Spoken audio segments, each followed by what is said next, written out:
Hey everyone, hope you're all doing well today. Welcome back to You Enjoy Life. And also, if you're not doing well, that's cool. You don't need to be doing well, and you don't need to fake it and pretend like things are good all the time, because things aren't always going to be good.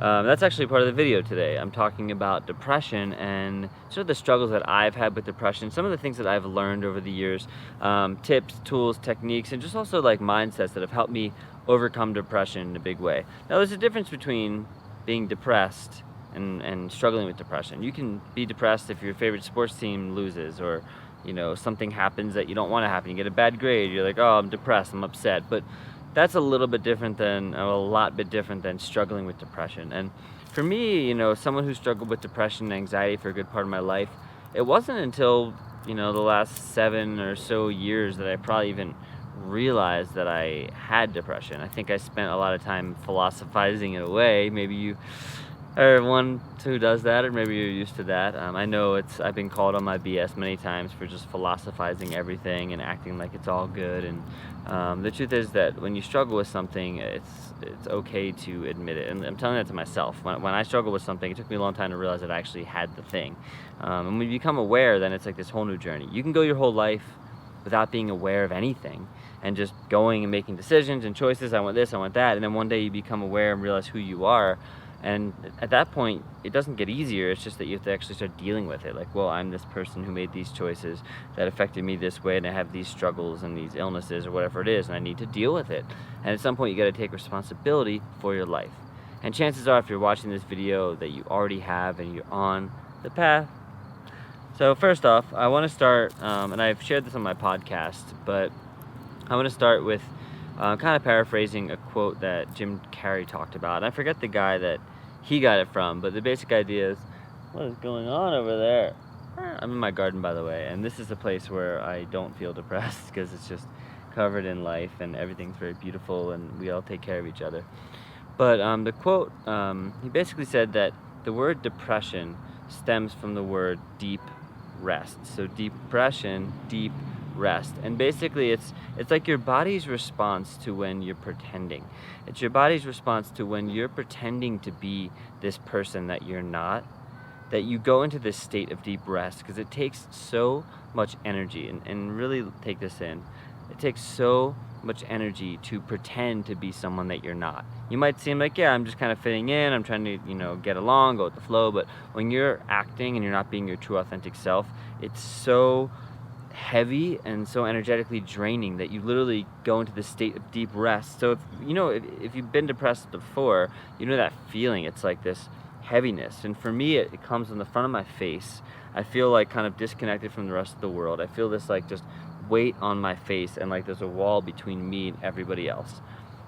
And of course there are going to be times when I'm just going to get depressed for other reasons, but when I'm struggling with depression, it's usually because I'm not, what I found, and the quote kind of backs this up a bit, is that I'm not really being my true authentic self. So if you're someone out there who's struggling with depression, yes, there are medications you can take. Even though I am not someone who goes by any means by like pharmaceutical drugs, I've never taken any depression medication by any means. If you are and you need to see a doctor, that's a whole different thing. I'm not here to talk about that, but I'm talking about this sort of like actual experience, almost like the spiritual experience that you're having, because you have a body, you have a mind, and some people might say you have a spirit, you have a soul, but whatever you think, it's like there's this thing that makes up who you are. And when you're a person, you go through your life, like I said, making choices, but along the way you start to make choices about who you are, and people start to see you in that way, and you start to attach yourself to, okay, I'm a student in this school, I am a marketing major, I am a musician, I am a juggler, I am a chef, I am an accountant, I am a gardener, whatever it is. You make up these things. Or I am married, I have kids, I'm funny, I'm I'm skinny, I'm fat, I'm cool, I'm a loser. We label ourselves things throughout our whole life, and maybe the labels are self-imposed, or maybe they come from somewhere else, but regardless, we put labels on ourselves, other people put labels on ourselves, and we sort of think that we are our labels because we identify with those things. And I actually had a really good conversation with a friend today who was struggling with depression, and one of the biggest things that we were talking about is that when you spend your life labeling yourself, I think it's kind of from the state of ego. It's a way to say, hey, you know what? I have an identity, and my identity is this. And when I talk to people, I can say, hey, this is what I do, and they can have some kind of relation and understanding of who you are. For example, Brothers Green. I did Brothers Green for 7 years, had a phenomenal time, also struggled with depression throughout that as well. And it wasn't really till I got out, or at least towards the end, sorry, something from bug flew up my nose or something.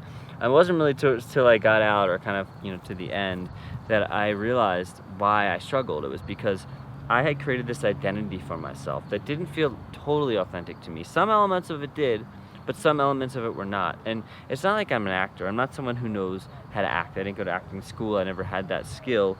So it's not like I'm on camera and I'm stepping into some made-up role and just being some character for you. No, this is me trying to be my most authentic version of myself. So when I found myself almost having this false sense of self on Brothers Green, when I found myself doing videos and saying things that maybe I didn't fully believe in, or didn't fully get, or didn't feel confident saying, or didn't really feel like I was an authority on that, or whatever the thing was, I started to get depressed because I realized that I was getting a lot of comments from people and that were talking about me and criticizing me or congratulating me, and I was like, well, that's not even really me, It's one thing to be like, I love that person's performance in that movie, but it's like when someone says a comment and you're doing a YouTube video and it's just yourself, and you don't feel aligned with that, it's a really weird place. So what happened was when I left Brothers Green, at first it was a struggle, and I'm still dealing with this. Like I had a therapy session today. I see a therapist, not all the time, but I've been doing these like little stints for a few months here, a few months there, whenever I need it, like little brain spas, little check-ins. But so what happened to me when I left Brothers Green, I realized that I had so much attached to that identity. Even though it didn't feel authentic anymore, there was still something about going to a party or going to a meeting and saying like, yeah, this is who I am. This is what I've done. Look at my accolades. I have 1.5 million followers. I've done these viral videos. I have all the success in this world. And I was attaching who I was to this illusion of myself that I had created that I didn't feel aligned with. And I realized when I lost that, my identity was gone. It's like, well, if I'm not that thing that all these people and myself define me as, who am I? And that's a big question to ask yourself. Who am I? Now, to me, this YouTube channel is not, again, me being some sort of expert. I'm not an expert on this. This is just my experiences. I talk to a lot of people. These are things that I obsess about, just like gardening. The first year I did it, I had no idea what I'm doing, and I'm still learning every day. There's still a lot of things I don't know, but I'm obsessed with it. I read about it, I learn about it, I talk to people, and just like gardening is a newer thing for me, this stuff with depression, anxiety, truth, self, I've been, for the last probably 10 or so years, have been deeply exploring these things, reading books, studying, learning. So this is my process that I want to share with you. That being said, this is an evolving platform. I'm not telling you that I have all the answers. I love seeing your comments because I get a lot out of it. I actually put out a video today, today is today for me, but for you, whenever this comes out, it'll be a later day, where someone said, could you please slow down your talking a bit, because I'm having trouble following you. So I'm trying to be more consciously aware of that to make sure that people can hear what I'm saying. So, depression is really rough. When we're in it, it's hard to feel like there is something else. And one of the big questions my friend was talking about today was about how all these things he used to be excited about, that he loved doing, cooking and music and different things, he was starting to feel like he didn't care about those things anymore. Like they felt kind of meaningless, because there was a time when, it was really helpful and exciting to give to other people, to cook for other people. It felt good, and it felt good to know that they enjoyed that. But then he stopped enjoying it, and it's like, what's the point of doing something if you're not enjoying it? And then it's like, where do you go from there? If this is something that people see you as, someone sees you as a chef or whatever it might be, where do you go from there? Now, in my belief, there's always something beyond. In my belief, when you actually take the time to look into those things, even if a passion of yours goes away, or something you used to be excited about goes away, it doesn't mean that it's over. And maybe it's evolving into something else. Music was always a big passion of mine, and then cooking came into my life, and it kind of took over, but now music's coming back in a new way. And a lot of it for me has been seeing what the lies are. So this goes back to the quote with the depression and kind of creating this false character of yourself. It's really important to figure out who you are. And again, that is a very, very weighty question. Who am I? And there's lots of ways to philosophize that, or you can look at the scientific approach or religious approach and all these things. But at the end of the day, you need to find a sense of yourself. And again, one of the things my friend and I spoke about today that's really challenging is when you start to question everything in the world, you realize that life is a made-up thing. Language is made up. Ideas, beliefs, thoughts, good, bad, right, and wrong, made up. Yes, there might be some intrinsic value or intrinsic beliefs that like it's good to do, don't do, like maybe it's like a biblical thing for you, don't do harm to your friends and neighbors or whatever. And I'm not saying that there aren't things that intrinsically you feel that are always going to be there, and that's great. I have things that I intrinsically believe that I will always believe, like not harming people, for example. However, these are all in language, they're all concepts that are made up in life. So think about whatever language you speak, whatever your first language is. At some point, people got together and created that language to try to express this world that we live in, to try to use it as a tool of communication. Before language, there was other tools of communication. Animals use sound, and movement to communicate. And humans do it as well. I kind of joke that my English is like my third language and that music and dance are my first two, because I feel so much more enlivened and connected when I'm dancing and when I'm singing and when I'm performing. There's just something about it. And I don't mean performing and like as a showman, but when I'm playing and performing music and playing with people, I feel this special connection, which is why I love going to see shows and playing music, because there's this universal language that people experience. You don't have to have the same opinions as people. You don't have to have the same background. You don't have to know who they are. When you go to a concert and you're surrounded by 10 or 20,000 people and everyone's singing the same song and dancing to the same rhythm, it's like there's this, you feel greater than yourself. You feel like there's this bigger connection to all of it. And so I've used music as a big tool, huge tool for kind of uncovering my depression and ways to overcome depression. That's why I put out my album that I put out, and I have a lot of videos on this channel you can check out. Some of them are about like how to, cure for stress and anxiety and stuff. And sometimes just dancing, getting out of your head, getting into your body is a great thing. I really do believe movement and working out is a huge piece. And I know it's hard when you're depressed. It's hard to feel motivated for anything. So I'm not going to say that like, hey, you just get out there and go for a run. I think that might help in a lot of ways, but I also think sometimes you have to accept the state that you're in. My friend and I were talking today. It's like depression, because it is so heavy, when we're in it, it's like there's no motivation. So how can you motivate yourself when you feel when you feel like nothing matters? And I've had this state many times in my life. There's no point to living. Nothing matters. Why am I here? I've even considered, do I just end my life? And yes, I've never made a plan. I've never gotten to that extreme. But I've thought about it, and I would have to gander, most people probably have. So if you felt that way before, you are probably not alone. And I've known many people who have attempted suicide. Also, my best friend committed suicide, and my best friend from high school committed suicide years after high school. So I've been around suicide a lot. I've been around a lot of depressed people. I've also been around a lot of people that aren't depressed. And I think a lot of it comes down to the attachment, from what I've seen, to who they are. So for example, my best friend in high school was the star athlete, and him and I, we had that very unlikely friendship, I would say. In high school, I was not depressed, but I was on heavily medicated on Adderall, and so it kind of turned me into this really weird robotic version of myself. But when I wasn't on medication, after school, doing sports, the weekends, him and I would hang out and we would have a great time together. And he was the all-star. He was the best football player on the team. I was probably the worst. And it's ironic how that's kind of happened in other areas of my life. But anyhow, I was just there for moral support at the end of the day, and I love being part of the team.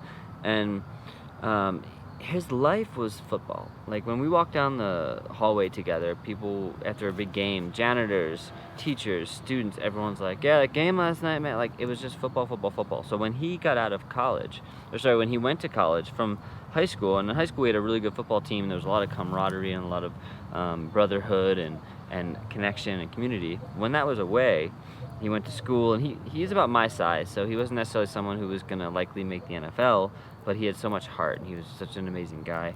And when he got out, and this is my experience of him, I'm not saying this is right, but we were very close, and we talked about a lot of things. What I saw was that when he got out of school and he didn't have that community anymore, and he was in college, and he was now just a kid who played football.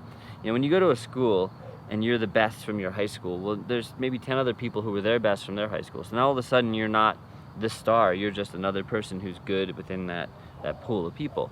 So the football thing didn't really work out for him. He left football, and I just don't think he ever really recovered because his identity was so attached to football and the brotherhood of that and the connection to it.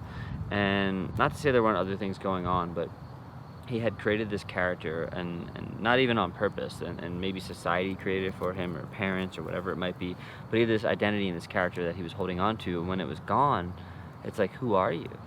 So I think it's really important to figure out who you are, but also accept that if you're in a state of depression right now, there's something bigger happening for you.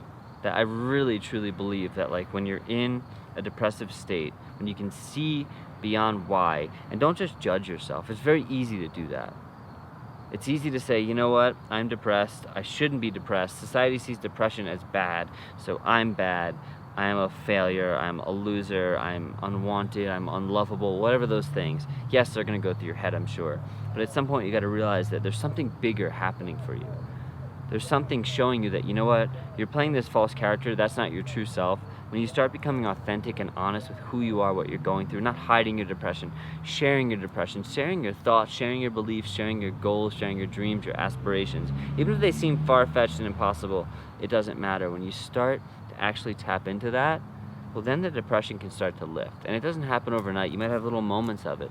But if you're in a state of depression, chances are you're not living the life you want to be living, and that's great because you actually have the opportunity to now live your life. There are a lot of people out there who are so good at hiding their depression because, you know, they spend however many hundreds of thousands of dollars in schooling to become the doctor or, you know, the accountant or whatever the thing is that they thought they were supposed to be in high school, and now they realize they aren't, so now they're pretending and they're trying to keep a happy face and trying to smile and act like everything's okay. But the truth is, most people are scared, most people are freaked out, most people are confused and unsure, no matter how confident they seem. It's easy to, listen, you could be a top CEO of a Fortune 500 company. It's easy to walk into work and put on your suit and have read the books that teach you how to stare someone in the eye and have a firm handshake and say all the right things. And you can appear to be confident to everybody else, but deep down, if you're not living your truth, you're probably going to have some sense of depression. Maybe you take medication, maybe you drink, maybe you do drugs, whatever it might be. But most people are struggling in life because life is a confusing thing. And I really believe that life is also, you know, this amazing, like, I don't want to call it a game, but it's like almost this amazing game where you get to grow. It's like if you're someone who plays video games. As a kid, I used to play role-playing games, and they were kind of like, it's like you start out as, it's like Zelda. You start out as this little Link, and you don't have that much experience, and you don't really know what you're doing, and people are kind of helping you and guiding you along the way, and you get more, and you power up, and you level up, and you grow, and you face bigger and bigger and bigger challenges. Life doesn't just get easier. But the more you step into yourself, the more you overcome your fears, the more things that the universe is going to bring into you and say, okay, now you're ready for this. So getting clear on what those things are that are holding you back isn't easy, but it's also very doable. And the first thing I would say to do, like, to be actionable about it, because I'm not just here telling you and then expect you to just go walk away and that's it. Like, I think what you need to do is actually be actionable and start to look at writing. Look at who you are, but in a sense of writing. Don't just think about it. Thinking is not always a great place for thinking. Your mind is not always a great place for thinking, I should say. There's a great book by Jed McKenna, Spiritual Enlightenment, the Damnedest Thing. That was one of the big books that really helped me out of depression early on.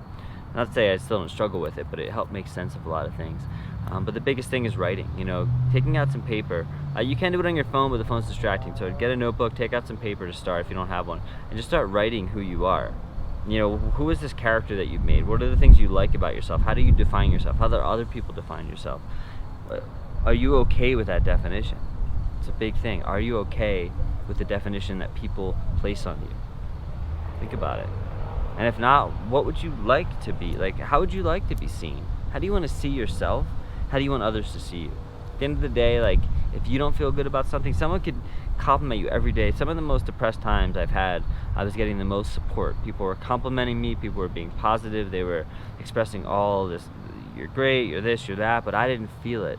So I still, you know, went to this state of depression. So do some writing, journal every day, and try to figure out what's true for you, what's real for you. Because even if truth is all, you know, subjective and made up and based on opinions and beliefs, when you start to see through that and start to decipher what your truth is, well, then you can see what character you've created. When you look at what are the things that you believe, and not from perspective of like I'm right or wrong, but just what do you believe? Because listen, you can get in a fight with someone. You could be a Democrat and get in a fight with a Republican and disagree on everything, and be so sure and so right and so fired up about what you believe. But at the end of the day, it's just if you step out of yourself and you look at it, I like to do this game where I could be in an argument with my wife, but I've developed a skill where I can kind of disassociate.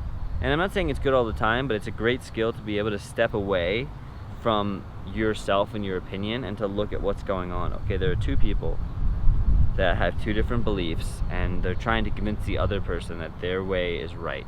And that's it. And to me, that's how you solve these problems.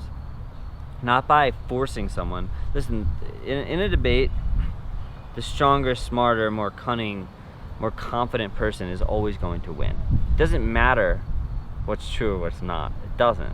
Because if someone feels confident and they're able to intimidate you, or they're able to twist your words or whatever it is, they're going to win the debate. So if you can step out of that and realize it's just two people with two opinions, and they say opinions are like assholes, everybody's got one.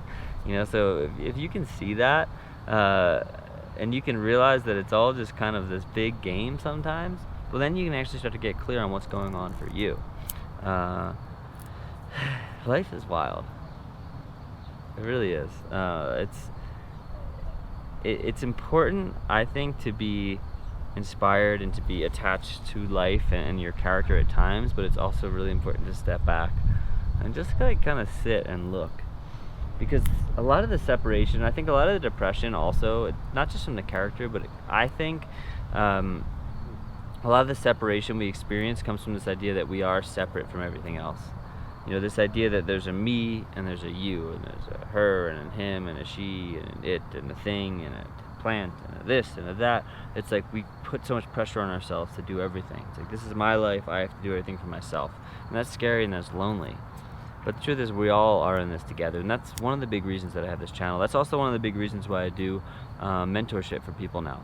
I've done a lot of therapy in my life. I've had coaches. I've been part of leadership programs and lots of stuff. And the biggest theme that I continue to see is the importance of having people in your life that are not just your friends, but having people that maybe you admire or look up to or trust, that you can talk to about these things, and that can keep you accountable. So I do a mentorship program. They're 3 to 6 month programs.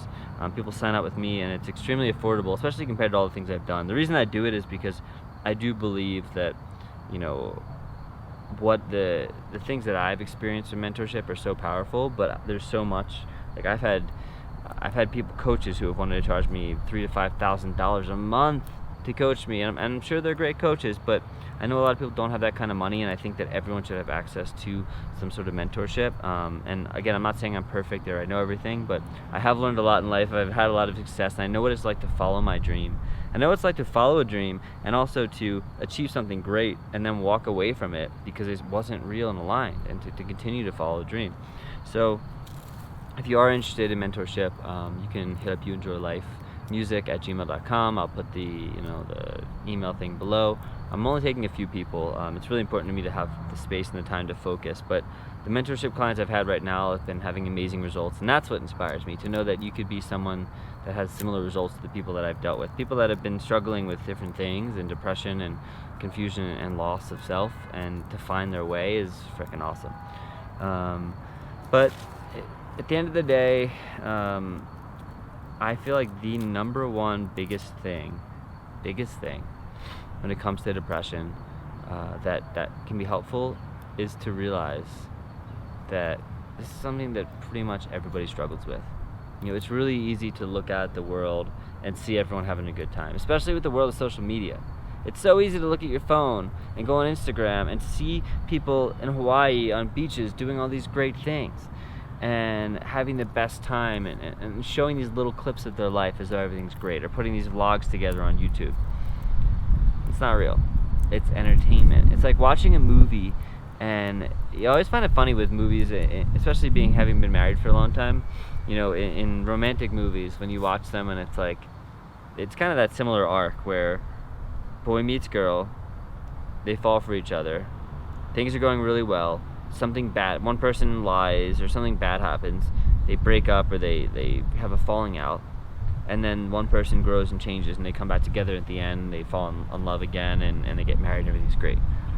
But the movie ends there, you know? And I think, like, life, the movie doesn't just end, it continues on. You have that great moment, and then if that movie were to continue on a few more months, it'd be another breakdown. Another thing that all hell broke loose, and then they have to figure that out, and it's like the cycle.